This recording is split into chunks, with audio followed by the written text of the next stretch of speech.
Thank you for this. And I would like to say that I love this whole engine thing because I definitely think I've been doing that specifically in my love life. So I opened myself up to love, the vibration of love, and I'm attracting love, which is great. But then I feel like there's a lot more to a relationship than love. Yeah. You got to share your space. Yes. And your stuff.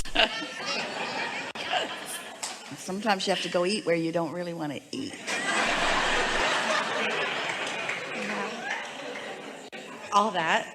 There's this one person in particular that, I feel compelled. The least resistant thing is being drawn to this person. And we have really great energy. I feel very joyous. But then there's also, it feels like on the other end of that stick, that's shutting off of the circuit. And then the pain that feels of not having that love flow freely. And so what I like to do is just say, okay, I'm going to take massive action and go and cut this off and go in another direction. But then I don't know if that's my inner being or just him liking the chase. It's like reeling me back in. And then we go through this whole cycle again. And so I would really love, I know I'm creating this, and I know I'm creating the experience, the joy, and also the resistance. So my goal, I love, is for you to just take the resistance, like magic. Can you just make it go? I don't need it. I don't need to analyze it. Just goodbye. Zap. Next. Yay! We know that's what you want. Yes. Good luck with that.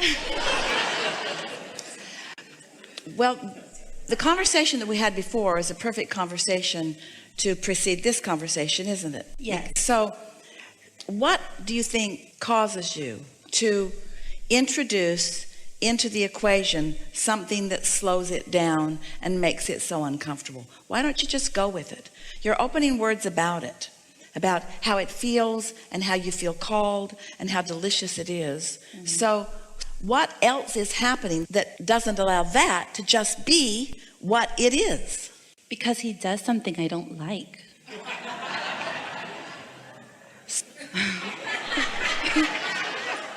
Why can't he just do what I want? So let us be clear that this is what you want about this individual and about the universe at large. Universe, we'll just talk to the universe first on your behalf because it will be easier for you to understand what we're getting at. Universe, I want you to include in your vastness only things that please me. Is that true? Now, some might say, well, what's the problem with that, Abraham? That just seems like the perfect world to me. So we'll make it clear. Universe, I want you to, in your perfection, deprive me of any contrast that will allow us expansion.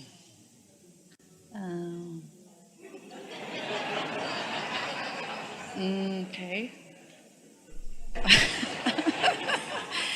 Further, universe, I feel that I have evolved as much as I am going to evolve on this topic. So there's no point of me collecting any more data.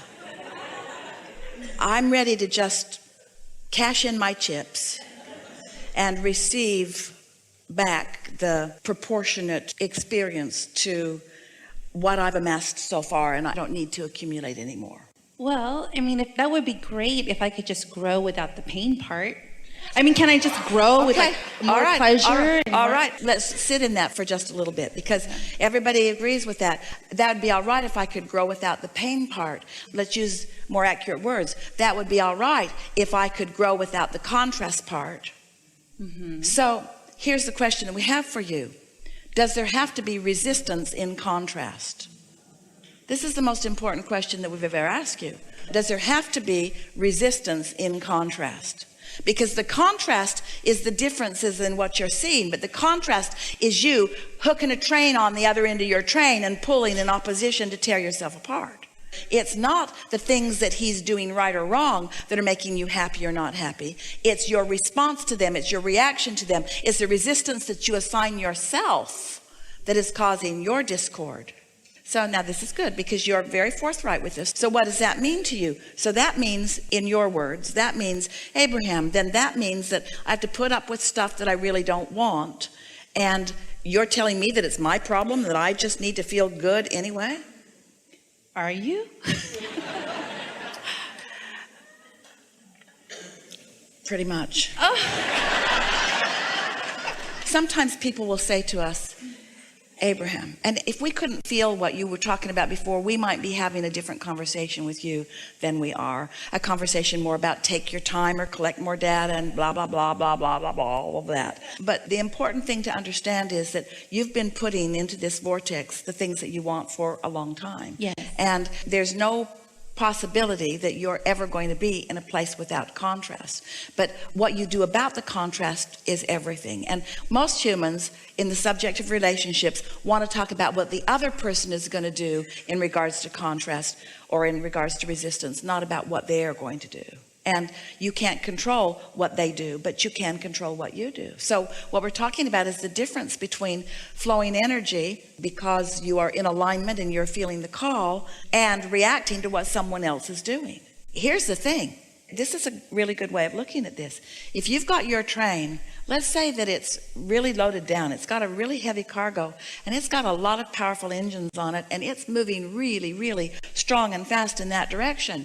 And you tack a little opposing engine on it going the other way. This train is not even going to notice that engine pulling in opposition. One time, Jerry and Esther, with their big Prevost monster bus, towed their car behind it with the brakes on. The bus did not even know it was happening. Made no difference. It just turned that car into a sled and pulled it until the wheels were on fire. When there's enough momentum going this way, your resistance becomes less important, you see. But if you're going this way and this way and this way and this way and this way and this way, then your resistance is a bigger factor in your life experience. So if we were standing in your physical shoes, we would focus upon those delicious positive aspects of which there are so many. And we would not allow ourselves in time, it'll take a little practice, to be a reactor to the things that are bothering you. And one of two things will happen. In other words, it always works itself out. Because sometimes people will say, Abraham, they'll tell us about some relationship that they have, and they'll say, do you think I should leave? And sometimes we say yes, because the truth of it is that law of attraction, when you're looking for harmony and your vortex is full of things that you want, and this other person is really not a vibrational match to a lot of things that you want that are in your vortex, then harmony is doing this. That's harmony. But it doesn't feel like that in this conversation. Mm-hmm. Well, how much longer do I have to do this? Because it's forever. I mean, okay. So with this person, for example, like when your question is how long do I have to put up with the discomfort? For as long as you've got those vibrational patterns going on within you. For as long as you think that somebody else needs to make the change in order for you to feel better. Right. But isn't that relationship, do you compromise? You know, maybe you don't want as much of a domesticated relationship as you think you do.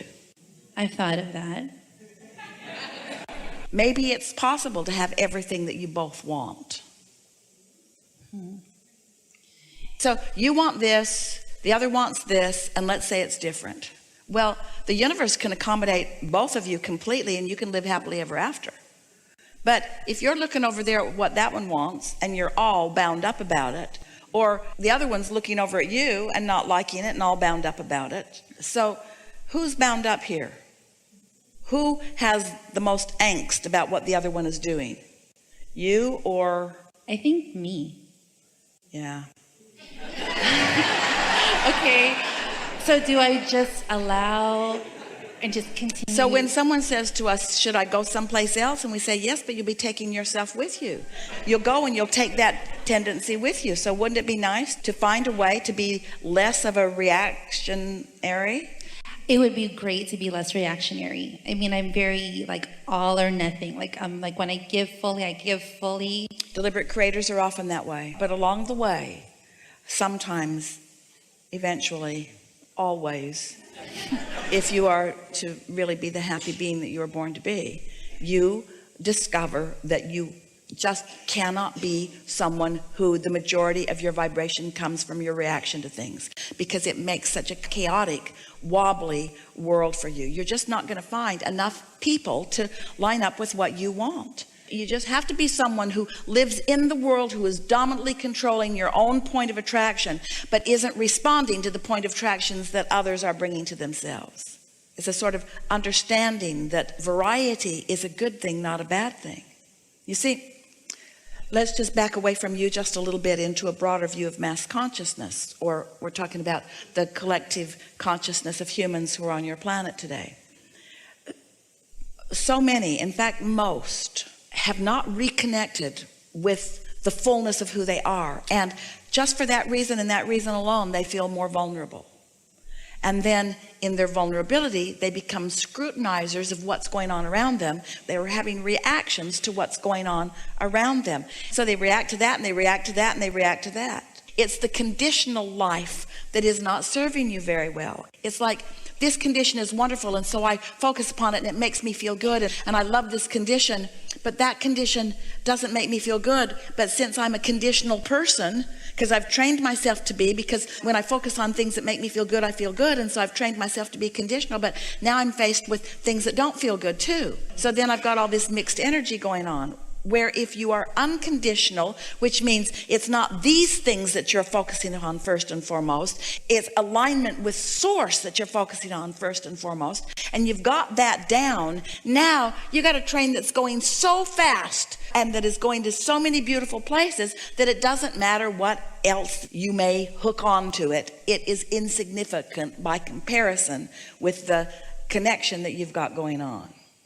That's true, because I just, the vulnerability thing, I was thinking like I want a title, and I read all about attachment theory. I'm like, he's avoidant, he has all these problems committing, and I want you to commit and tell the whole world, change your Facebook status so everybody knows we're together, give me some security here. But if I was... The very fact that you're asking for security means you're not getting it where you really get it, and you're looking for love in all the wrong places. You're looking for security in all the wrong places. You're looking for it through his behavior, and he's been there before. He knows he cannot jump through enough hoops to make you happy. Not for very long. And so as others have tried to domesticate him, here's the thing. He wants to be domesticated. He does. He wants so much of what you want. He just doesn't want to be responsible for how you feel all the time.